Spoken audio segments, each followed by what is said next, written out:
राधे राधे मित्रों, आप सभी को ईश्वर की कृपा से अच्छा स्वास्थ्य प्राप्त हो, आपका घर आपके लिए अनुकूल हो। इसी कामना के साथ आपका ध्यान मैं आज वास्तुशास्त्र की ओर लेने आई हूँ। वास्तुशास्त्र हमारे प्राचीनतम वैज्ञानिक विधाओं में से एक है। आजकल जो भी घरों का निर्माण होता है वो वास्तु के अनुकूल होता है, लेकिन वे घर जो वास्तु के अनुकूल नहीं बने हैं, वहाँ रहने वाले लोगों को तमाम तरह की समस्याओं का सामना करना पड़ता है। ये वास्तु पुरुष हैं क्या, इनकी उत्पत्ति कैसे हुई, आज मैं आपको इनके बारे में बतलाऊंगी। वास्तु पुरुष हमारे मत्स्य शास्त्र के अनुसार वास्तु पुरुष का जन्म शिव जी से हुआ है। मत्स्य शास्त्र के अनुसार एक बार भगवान शिव एवं दानवों के बीच में भयंकर युद्ध छिड़ा और ये युद्ध लंबे समय तक चलता रहा। दानवों से लड़ते लड़ते शिव जी बहुत थक गए, उनके शरीर से बहुत पसीना निकलने लगा। शिव जी के पसीनों की बूंदों से एक पुरुष उत्पन्न हुआ। वह देखने में बहुत ही डरावना और क्रूर था। शिव जी के पसीने से जन्मा यह पुरुष बहुत भूखा था, इसलिए उसने शिव जी से आज्ञा ली और उनके स्थान पर युद्ध में लड़ने लगा और देखते ही देखते सब दानवों को खाने लगा। जो बचे वो भयभीत होकर भाग गए। ये देखकर शिव जी उससे प्रसन्न हो गए। उन्होंने उसे वरदान मांगने को कहा। चूंकि वह बहुत भूखा था, इसलिए उसने शिव जी से यह वरदान मांगा कि हे प्रभु, आपकी कृपा, आप कृपा करें मुझ पर, मुझे इन तीनों लोगों को खाने की अनुमति दें। शिव जी भोले भाले, उन्होंने उसको वरदान देकर तथास्तु कह दिया। फलस्वरूप तीनों लोगों पर उसका अधिकार हो गया। सबसे पहले वह पृथ्वी लोक को खाने के लिए चल दिया। ब्रह्मा जी और अन्य देवता ये देखकर भयभीत हो गए।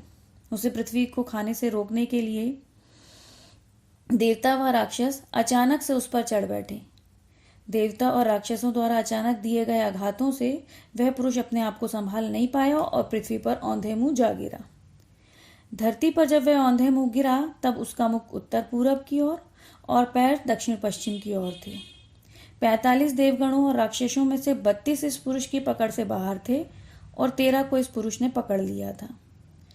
सभी 45 देवगण और राक्षसगण सम्मिलित रूप से वास्तु पुरुष, उनको सम्मिलित रूप से हम वास्तु पुरुष मंडल कहते हैं।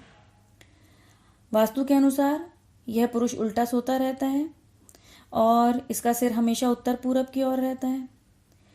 अब इस तरह से जब वो बाध्य हो गया, औंधे मुंह नीचे दबा रहा, उसने उठने का पूरा प्रयास किया किंतु असफल रहा। भूख के कारण वो जोर जोर से रोने लगा कि कब तक मैं इस तरह नीचे पड़ा रहूंगा। देवता और राक्षस उसे अपने बंधन से मुक्त करने को तैयार नहीं थे। उसने ब्रह्मा जी को पुकारा और जोर जोर से रोकर कुछ खाने के लिए मांगने लगा। उसकी करुण पुकार सुनकर ब्रह्मा जी वहां आए और ब्रह्मा जी ने उसे यह वरदान दिया कि तुम्हें सब वास्तु पुरुष के नाम से जानेंगे। ब्रह्मा जी के आशीर्वाद से संसार में जो भी व्यक्ति भवन निर्माण, कुआं, मंदिर आदि की नींव रखेगा, उसे इस वास्तु पुरुष की पूजा करना अत्यंत आवश्यक होगा, जिससे यह वास्तु पुरुष संतुष्ट रहेगा। और ब्रह्मा जी से यह वरदान पाकर वह वास्तु पुरुष संतुष्ट हो गया। इसलिए आज भी वास्तु देवता का पूजन होता है। देवताओं ने उसे वरदान दिया कि तुम्हारी सब मनुष्य पूजा करेंगे और इस पूजा का विधान मुख्यतः भवन निर्माण के समय, कुआं खोदने के समय, यज्ञ मंडप के निर्माण के दौरान अवश्य रूप से किया जाएगा। इसलिए इन अवसरों पर यत्नपूर्वक वास्तु पुरुष की पूजा हमें अवश्य रूप से करनी चाहिए। तो ये छोटी सी कहानी थी, कथा थी, जिसमें जो हमारे पुराणों में बताई गई है, जिसके द्वारा हम वास्तु पुरुष को नमन करते हैं। इस कहानी से यह स्पष्ट है कि वास्तु पुरुष शिव जी का ही एक रूप है। अतः जब भी भवन निर्माण कराएं तो आप वास्तु पुरुष की पूजा अवश्य करें, ताकि आप जिस घर में प्रवेश करें, जिस व्यापार स्थल में प्रवेश करें, वह आपके लिए उन्नति का कारक हो। राधे राधे मित्रों, यदि आपको मेरे वीडियो पसंद आ रहे हो तो कृपया इन्हें लाइक और शेयर ज़रूर कीजिए और मेरे चैनल को सब्सक्राइब कीजिए, ताकि मैं इसी तरह की वास्तु टिप्स और मंत्र आप तक पहुंचाती रहूं। राधे राधे।